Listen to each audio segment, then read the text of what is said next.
ผู้ว่าราชการจังหวัดจันทบุรีนะคะได้เชิญชวนพี่น้องชาวจันทร์ค่ะร่วมกันนะคะในงานแห่งประวัติศาสตร์กับการเทิดพระเกียรติพระบาทสมเด็จพระเจ้าตากสินมหาราชนะคะกับกิจกรรมในโครงการ250 ปีตามรอยกองทัพเรือยกพลขึ้นบกสมเด็จพระเจ้าตากสินมหาราชจากจันทบุรีสู่อยุธยาค่ะย้อนเวลากลับไปเมื่อ250 ปีจากพระราชวังเดิมสู่ความรุ่งเรืองของชาติไทยในปัจจุบันเรื่องราวของการเสียสละของเหล่าบรรพชนไทยจากสมุทฐานุภาพสู่การกู้ชาติครั้งสำคัญ250 ปีสายน้ำการเวลาและการกู้ชาติกลับคืนมาเป็นผลสำเร็จทำให้เราหวนมาลำลึกถึงการย่าตาเรือในทะเลและในแม่น้ำตามเส้นทางยกทัพและจังหวัดจันทบุรีถือได้ว่าเป็นจังหวัดที่มีความสำคัญเพราะสมเด็จพระเจ้าตากสินมหาราชทรงเลือกที่จะทุบหม้อข้าวหม้อแกงเพื่อรวบรวมไพร่พลเดินทางไปยังกรุงศรีอยุธยาและนำชัยชนะรวมไปถึงสยามประเทศกลับมาจนเป็นปึกแผ่นอยู่ในทุกวันนี้จากวันนั้นจนถึงวันนี้เป็นระยะเวลา250 ปีพอดีทางกองทัพเรือจึงริเริ่มในการจัดโครงการ250 ปีตามรอยกองเรือยกพลขึ้นบกสมเด็จพระเจ้าตากสินมหาราชจากจันทบุรีสู่อยุธยาโดยมอบหมายให้กองบัญชาการกองเรือยุทธการร่วมกับมูลนิธิสมเด็จพระเจ้าตากสินมหาราชดำเนินการจัดโครงการและให้ทุกภาคส่วนได้มีส่วนร่วมในการจัดโครงการเพื่อเทิดพระเกียรติสมเด็จพระเจ้าตากสินมหาราชที่ทรงมีพระปรีชาสามารถและทรงเสียสละเพื่อปกป้องชาติบ้านเมืองอีกทั้งยังเป็นการเผยแพร่ให้ประชาชนได้ทราบถึงประวัติศาสตร์ชาติไทยในห้วงที่ทรงกอบกู้อิสรภาพจากการเสียกรุงศรีอยุธยาครั้งที่2โดยใช้กำลังทางเรือยกพลขึ้นบกเสริมสร้างให้คนไทยมีความรักชาติสามัคคีปรองดองและเสียสละจังหวัดจันทบุรีถือเป็นจังหวัดแรกและเป็นจังหวัดต้นทางในเส้นทางการยกพลขึ้นบกจากจันทบุรีสู่อยุธยาโดยจะมีการจัดงาน250 ปีตามรอยกองเรือยกพลขึ้นบกสมเด็จพระเจ้าตากสินมหาราชจากจันทบุรีสู่อยุธยาระหว่างวันที่24ถึง26ตุลาคม2561ที่อู่ต่อเรือบ้านเสม็ดงามอำเภอเมืองจังหวัดจันทบุรีซึ่งกิจกรรมทั้งหมดจะมีกิจกรรมทางน้ำและทางบกของจังหวัดชายฝั่งทะเลและจังหวัดริมฝั่งแม่น้ำตามเส้นทางยาตราทัพโดยเริ่มต้นที่จังหวัดจันทบุรีตราดระยองชลบุรีฉะเชิงเทราสมุทรปราการกรุงเทพมหานครนนทบุรีปทุมธานีและจังหวัดพระนครศรีอยุธยาโดยจังหวัดจันทบุรีจัดกิจกรรมในวันที่24ตุลาคมในภาคเช้ารองผู้ว่าราชการจังหวัดจันทบุรีจะนำประชาชนร่วมทำบุญอุทิศถวายแด่สมเด็จพระเจ้าตากสินมหาราชและในภาคบ่ายเวลา 13 นาฬิกาเป็นต้นไปประชาชนจะเดินทางไปร่วมแสดงถึงพลังความยิ่งใหญ่ในการเป็นจังหวัดแรกของโครงการและวันที่ 26 ตุลาคมตั้งแต่เวลา 7 นาฬิกาเป็นต้นไป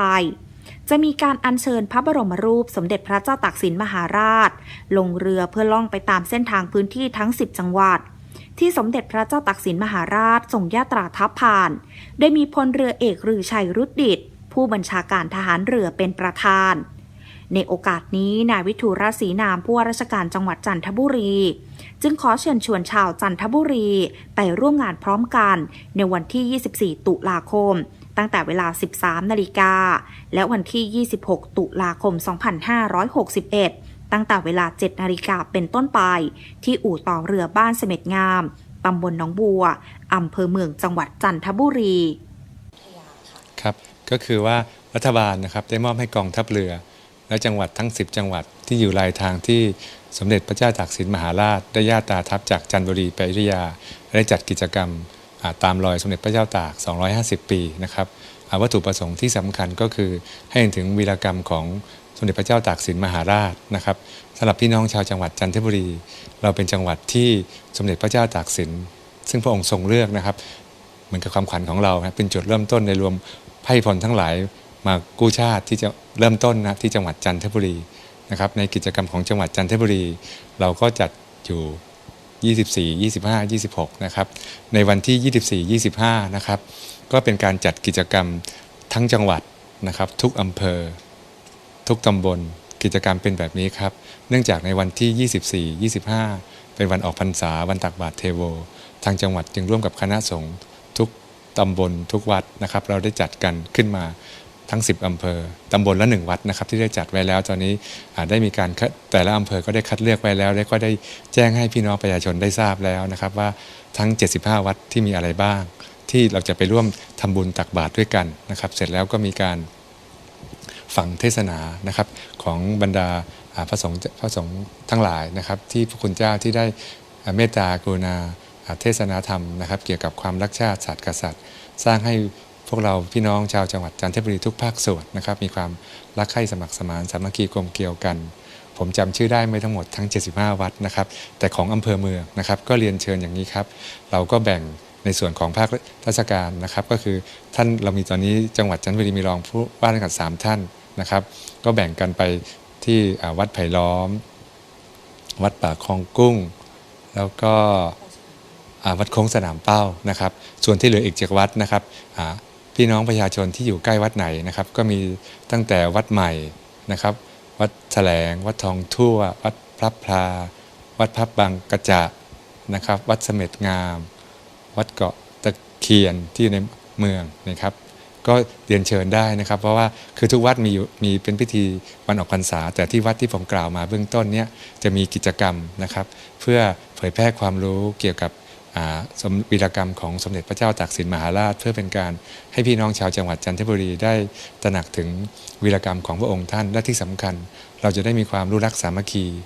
ช่วยเหลือซึ่งกันและกันนะครับอันนี้คือในวันที่ 24 25 จะเป็นกิจกรรมในวันนี้ส่วน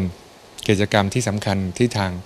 างกองทัพเรือที่ร่วมกับทั้ง10จังหวัดก็คือส่วนอันนี้ในภาคเช้านะครับในภาคบ่ายตั้งแต่บ่ายโมงเป็นต้นไปนะครับอันนี้ก็เรียนพี่น้องประชาชนทั้งหมดเลยนะครับเราจะมีจัดกิจกรรมร่วมพิธีอัญเชิญนะครับพระบรมรูปจำลองของ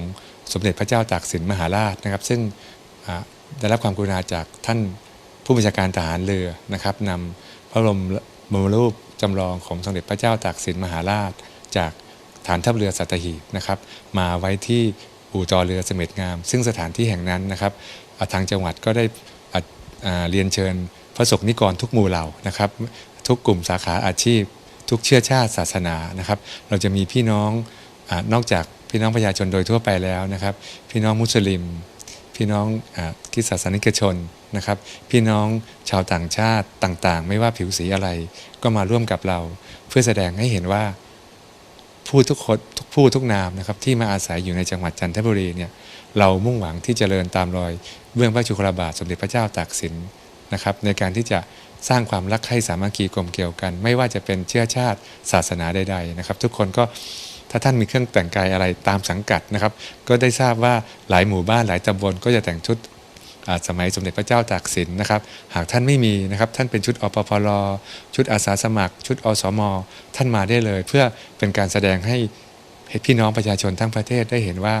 พระสงฆ์นิกรทุกหมู่เหล่าของจังหวัดจันทบุรีเราเนี่ยมีความรักใคร่สามัคคีกลมเกลียวกันนะครับก็เป็นกิจกรรมที่จะมีการอัญเชิญพระบรมรูปมาประดิษฐานที่นั่นแล้วส่วนต่อไปวันที่เราจะมีการส่ง